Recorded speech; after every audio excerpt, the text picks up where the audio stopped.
بسم اللہ الرحمن الرحیم۔ السلام علیکم جی ناظرین، آپ دیکھ رہے ہیں F S media network اور میں ہوں آپ کا میزبان خرم شہزاد ملک۔ خبروں کا سلسلہ مزید آگے بڑھاتے ہوئے آپ کو ایک اہم ترین اپڈیٹ سے آگاہ کرتے چلیں۔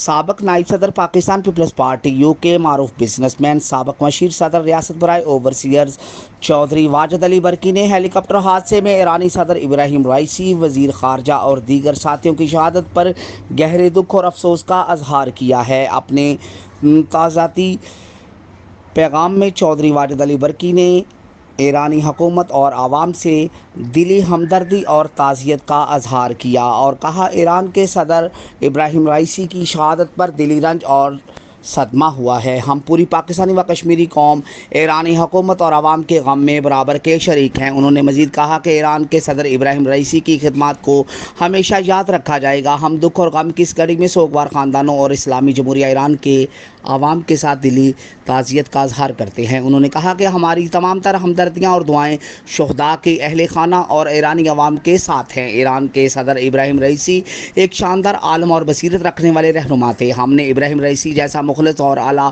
خصوصیات کا مالک بھائیوں جیسا دوست کھو دیا۔ انہوں نے کہا کہ ابراہیم رائسی کی اپنی قوم کے ساتھ ساتھ پاکستان ایران تعلقات اور علاقائی تعاون کی مضبوطی کے لیے خدمات کو ہمیشہ یاد رکھا جائے گا۔ اللہ تعالیٰ مرحومین کو جنت میں اعلیٰ مقام عطا کرے، آمین۔ جی ناظرین، اب تک کے لیے اتنا ہی۔ اپنے میزبان خرم شہزاد ملک کو اجازت دیجیے، تب تک کے لیے آپ ہمارے چینل کو لائک، سبسکرائب اور شیئر کرنا مت بھولیں۔